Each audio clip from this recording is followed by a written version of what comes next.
கிறிஸ்துவில் பிரியமானவர்களே, ஆண்டவராய் இயேசு கிறிஸ்துவின் ஈடு இணையற்ற நாமத்தில் உங்களுக்கு அன்பின் வாழ்த்துக்கள். நிஜம் தொலைக்காட்சியில் இந்த விசேஷித்த வார்த்தை நிகழ்ச்சி மூலமாக உங்களை சந்திப்பதில் மிக்க மகிழ்ச்சி அடைகிறேன். இந்த நாளிலேயும் இந்த விசேஷித்த வார்த்தை நிகழ்ச்சியில் 107ஆம் சங்கீதத்தில் 29ஆம் வசனம் இவ்வாறாக சொல்லுகிறது, கொந்தளிப்பை அமர்த்துகிறார் என்று வேதவசனம் சொல்லுகிறது. கொந்தளிப்பை அமர்த்துகிறார், அதன் அலைகள் அடங்குகின்றது என்று வேதவசனம் சொல்லுகிறது. கொந்தளிப்பை அமர்த்துகிறவர் நம்முடைய ஆண்டவர். இன்னைக்கு வாழ்க்கையில கொந்தளித்து கொண்டிருக்கிற காரியங்கள் நிறைய இருக்கலாம். நிறைய பேர் சொல்லுவாங்க, என் குடும்பம் ரொம்ப அமைதியாக இருந்துச்சு, என் குடும்பத்தில் நிம்மதியாக இருந்தோம், என் குடும்பம் சந்தோஷமாக இருந்துச்சு, திடீர்னு ஒரு பிரச்சனை அலை போல கொந்தளிக்கிறது என்று சொல்லுகிற அநேகரை நான் பார்த்துருக்கிறேன். நல்ல பொருளாதாரத்தில் நல்லா இருந்தோம், திடீரென்று இந்த பொருளாதார நஷ்டங்கள் கொந்தளித்து அலை போல எழும்பி இன்னைக்கு நாங்கள் தரித்திரத்தில் இருக்கிறோம் என்று சொல்லுகிற பிள்ளைகள் ஏராளம். சரீரத்தில் ஆரோக்கியத்தை இழந்து வியாதி கொந்தளித்து கொண்டிருக்கிறதா? வேத வசனம் சொல்லுகிறது, கொந்தளிப்பை அமர்த்துகிறார் என்று வேத வசனம் சொல்லுகிறது. எனக்கு அருமையான தேவஜனமே, வாழ்க்கையில் எழும்புகிற இந்த கொந்தளிப்பை, வாழ்க்கையில் எழும்புகிற இந்த அலைகளை கர்த்தர் அடக்கப் போகிறார். முதல்ல அந்த வசனம் சொல்கிறது, கொந்தளிப்பை என்ன செய்கிறார்? அவர் அமர்த்துகிறார். கொந்தளிப்பை கர்த்தர் அமர்த்தும் போது அலைகள் அடங்கிவிடும்.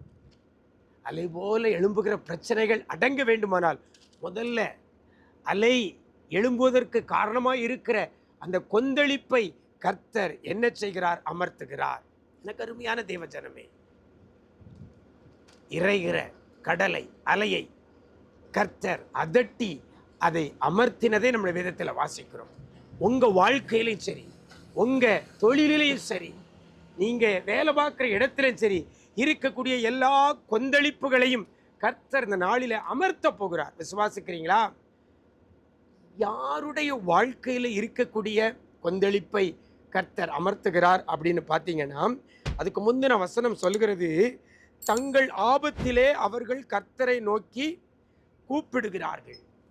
யார் கர்த்தரை நோக்கி கூப்பிடுறீங்களோ, ஆபத்துகளுக்கு மத்தியில், கொந்தளிப்புக்கு மத்தியில், அலைகளுக்கு மத்தியில் யார் கர்த்தரை நோக்கி கூப்பிடுகிறீர்களோ, அப்படிப்பட்ட பிள்ளைகளுடைய வாழ்க்கையில் இருக்கக்கூடிய கொந்தளிப்பை கர்த்தர் அமர்த்துகிறார். அலைகள் அமரப்போகிறது. நீங்கள் செய்ய வேண்டிய ஒரே ஒரு காரியம், ஆபத்தில் கர்த்தரை நோக்கி கூப்பிடணும். ஆபத்து வந்த உடனே மனிதர்களை நோக்கி கூப்பிடுறத முதல்ல விடுங்க. ஆபத்து நாட்களில், ஆபத்து வரும்பொழுது மற்ற பதவியில் இருக்கிறவங்க, அதிகாரத்தில் இருக்கிறவங்கள நோக்கி கூப்பிடுறத முதல்ல விடுங்க. முதல்ல கர்த்தரை நோக்கி கூப்பிடுங்கள். அவர் என்ன செய்வார்? கொந்தளிப்பை அமர்த்துகிறார், அலைகள் அடங்குகிறது. கர்த்தர் அமர்த்தினால் அலைகள் அடங்கும். கர்த்தரை நோக்கி கூப்பிடுங்க, அவர் அமர்த்துவார், அடங்க வேண்டியது உங்கள் வாழ்க்கையில் அடங்கும். அப்படிப்பட்ட கிருபை கர்த்தர் தருவாராக. நாம் ஜெபிக்கலாமா? நேசிக்கிற நல்ல பிதாவே, ஆசீர்வதிக்கப்பட்ட நல்ல நாளிலையும் கூட ஆண்டவரே, வாழ்க்கையில் அநேக கொந்தளிப்புகளுக்கு மத்தியில் இருக்கிற பிள்ளைகளை அந்த கொந்தளிப்பை அமர்த்தி அலைகளை அடங்க செய்ய போறதற்காக நன்றி செலுத்துகிறோம். என்ன காரியத்தில், குடும்பத்தில் எது கொந்தளித்து கொண்டு இருக்கிறதோ, சமாதான குறைவு, வியாதி, பொருளாதார குறைவு, கடன் பாரம், நஷ்டம், வேலையில்லாத நிலைகள், இப்படி பல காரியங்கள் கொந்தளித்து கொண்டிருக்கிற இந்த பிள்ளைகளுடைய வாழ்க்கையில் இவைகளை ஆண்டவர் இன்னைக்கு நீர் அமர்த்த போறதற்காக நன்றி செலுத்துகிறோம். யார் யார் உம்மை நோக்கி கூப்பிடுகிறார்களோ அத்தனை பிள்ளைகள் வாழ்க்கையிலே, குடும்பத்தில் இருக்கக்கூடிய கொந்தளிப்புகளை நீர் அமர்த்துகிறீங்க.